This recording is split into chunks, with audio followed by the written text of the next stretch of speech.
আসসালামু আলাইকুম রহমতুল্লাহি ওবরাকাতু। আহলান বিকুম জামিআন ইয়া তুল্লাব আল-লুগাতিল আরাবিয়্যাহ। আরবি ভাষার প্রিয় শিক্ষক ও শিক্ষার্থীবৃন্দ এবং দেশ ও প্রবাস থেকে যে যেখান থেকে দেখছেন সকলকে আন্তরিক শুভেচ্ছা ও মোবারকবাদ। প্রিয় দর্শকবৃন্দ, আমার সদ্য প্রকাশিত দুরুসুল লুগাতিল আরাবিয়্যাহ ইতিমধ্যেই আলহামদুলিল্লাহ কিতাবটি দেশ ও দেশের বাহিরে বিভিন্ন দেশে কিতাবটি সমাদৃত হয়েছে আলহামদুলিল্লাহ, এবং দেশের বিজ্ঞ উলামায়ে কেরাম কিতাবটিকে অত্যন্ত যোগ্য হিসেবে বিবেচিত করেছেন এবং ঢাকায় 7টি মাদ্রাসায় এটি কিতাব পাঠ্যপুস্তক হিসেবে বিবেচিত হয়েছে আলহামদুলিল্লাহ। বিভিন্ন মাদ্রাসায় এটা আদব বিভাগে এবং মাদানী নেসাবের বিভিন্ন জামাতে এই কিতাবটি পাঠ্যপুস্তক হিসেবে সেটা পড়ানো হচ্ছে আলহামদুলিল্লাহ। তো আমার বড় আজকে আনন্দের বিষয় হচ্ছে আমার লিখিত দুরুসুল লুগাতিল আরাবিয়্যাহ কিতাবটি আমি পল্লী কবি জসিমউদ্দিনের বাড়িতে নিয়ে এসেছি।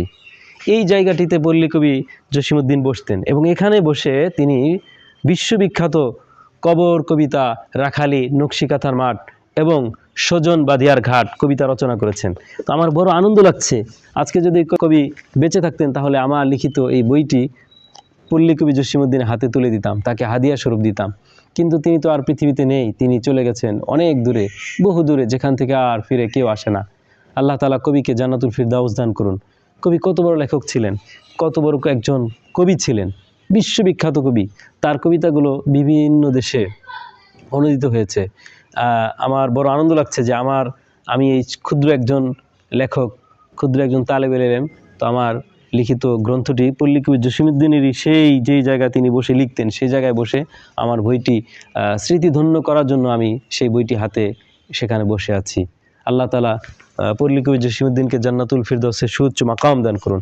এই পাশে পল্লী কবি জসিমউদ্দিনের বাবা, মায়া এবং ছোট ভাই থাকতেন এই ঘরটিতে, আর এই ঘরটিতে থাকতেন পল্লী কবি জসিমউদ্দিনের সেজ ভাই, আর এই পাশে থাকতেন পল্লী কবি জসিমউদ্দিনের বড় ভাই।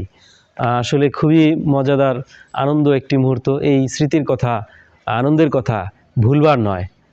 পল্লী কবি জসিমউদ্দিন বাংলা সাহিত্যে তিনি যেই কাজ করে গেছেন সেটা সারা জীবন এই বাংলার মাটি, বাংলার মানুষ, বাংলার আকাশ বাতাস চিরকাল ঋণী হয়ে থাকবে তার কাছে। এই ঋণ পরিশোধ করার মতো নয়। তো আমরা হৃদয়ের গভীর থেকে পল্লী কবি জসিমউদ্দিনের সবসময় দোয়া করি আল্লাহ যেন জান্নাতুল ফিরদাউসের সর্বোচ্চ মাকাম দান করেন। আমিন। আসসালামু আলাইকুম রহমতুল্লাহি ওয়া বারাকাতুহু।